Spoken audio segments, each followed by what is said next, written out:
You've got a hairy chest. If you, bruh, like how the hell do I have a long stranded hairy chest?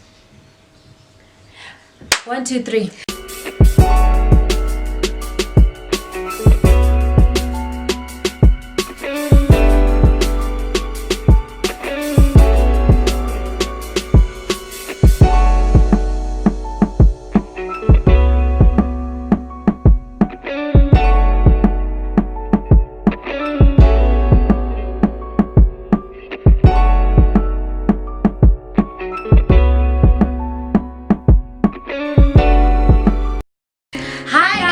Welcome to the checklist. I'm Mpile. This is Tiro. And you're back with us on the checklist. If you're new here, welcome. And if you're a regular, thank you for tuning in again. Please don't forget to follow us on Instagram at the checklist 11. Let's get into the video.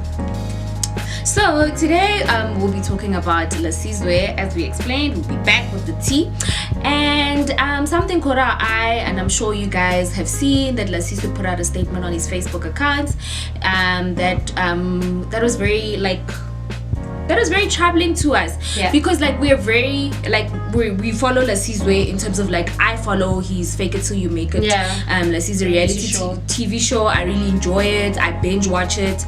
So yeah, that's why we wanted to come out and talk about this topic, and it's something that we really care about in terms of like it's got to do with like mental health stuff, which is very important. The reason why I also feel like I wanted to talk about it is because we're moving sort of in the path of where Lasizwe has been, you know, like he did YouTube, we're on YouTube and that sort of thing. So like we're trying to like, I don't know, we feel the need to just talk about it because we're also YouTubers, and we might have to face this in the near future. We're thinking 100 years later, we don't know. But it doesn't matter. So then Lasizwe put out a tweet saying that I've lost my true authentic self. I have become fake and plastic.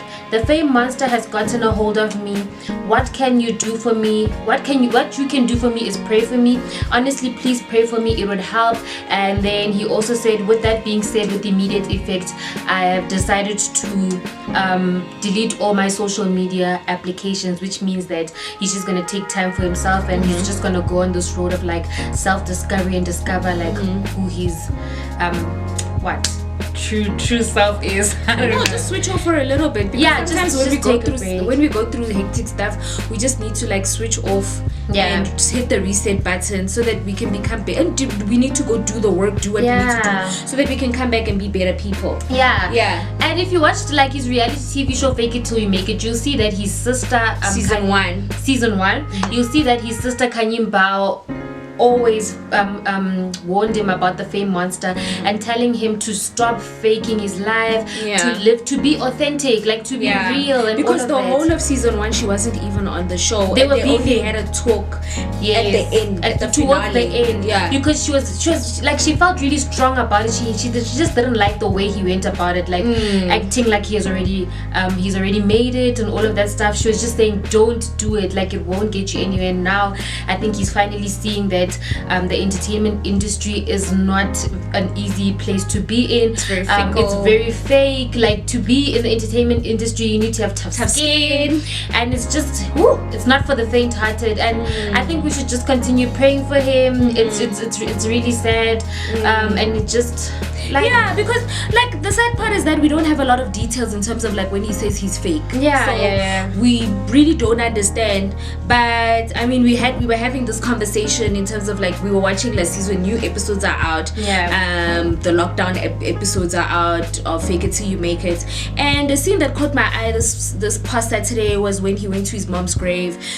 His mom passed away, so he only has his dad, which he doesn't have a strong relationship with his dad, so he only has Lungile, his brother. Kanyimbawo is not very like active in his life as a support system. He's also got his other stepsister. He's got Ofense, his best friend from childhood, and he was also talking about the lockdown and how he's got anxiety, but also the production around, like he's got employees now for his YouTube channel. So he's got editors, videographers, and all of that. So he's talking about not being able to pay them their dues anymore. So he was going through it, and okay, it seemed normal. But when I think about it, it's just that, you know what, like I think him losing his mom, you know, it's not something I think that you can get over in life, you know. It's always going to be there. It's always going to be something that's heavy. And I think also, like, people equate money and fame to being happy.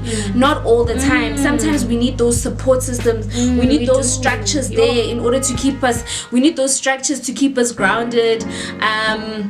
And I think that might be one of those things. So I mean, big ups to the ones that are there and they are supporting him and giving him that love and support.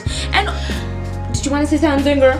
And it just, and it also just goes to show that the higher you climb, guys, the harder it gets. Like, money problems, like everything, your life is just, it just becomes just so levels, stressful, worse demons. Yeah, worse demons that you have to deal with. So like, always remember where you came from and let that keep you grounded and humble, and just try and, like, if you need time, try and, like, take yourself out of that situation like he did, and, like, I don't know, try and get back your true authentic self. I don't know, because, like, I don't really know. Yeah, and also, like, a big example for me that I thought about, I mean, I'm gonna give you some old school tea.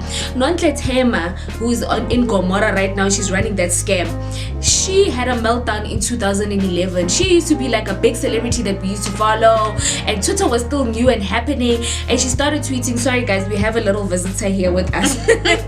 So she's busy singing. But anyway, Nontle Tema was big back in the day, and she tweeted like a string of tweets that I've got millions of dollars, I've got this. She had a massive Twitter meltdown, and ever since then she hasn't been able to regain the same career that she had back then. So I think it's a good thing that Lasizwe was able to mitigate and see that, you know what, I might be going through the wrong path, because sometimes I think it's also stressful, because now you, like his show, fake it till you make it. Sometimes people are just faking it. They're not really living the life. Yes, he bought a house, he bought cars, he bought all of that, but sometimes it just gets too much. It's just like, okay, then I have to buy new outfits. I can't show up with the same outfit. I have to, like, right now you got new teeth, you know, I have to get a new house. That's what not to say. I bought a Mercedes Benz, I did this, and he's changing cars and stuff. Like, it's just too stressful. And you don't have counsel of like you don't have counsel, like, you know how important it is sometimes to just call your mom and just be like, moms, you know, I'm doing this and this and this, and she gives you that advice, and you don't want to bother the people around you. I don't want to bother you, Pile, because, like, you be like, the thing is, you'd rather you better get it go. You better get it together. Whereas mama is gonna be like, oh baby, come here. Yeah. True. Like, it's better to, like, go back to your mother and talk to her and let her give you advice on what to do, and let her tell you straight if you're moving on the wrong path or not. Then, because, like, there's only so many times you can go see a therapist and all of that. Like, oh my god, sometimes they don't really help. Sometimes you just need your mom, you know. You just need TLC. You just need TLC from someone, mama, papa, somebody. You need that. So, like, we're gonna pray for you. Lasizwe is, like, I've never seen anything untoward from him. He is such a beautiful soul, in my opinion. From what I have seen, we never know, because these people are celebrities.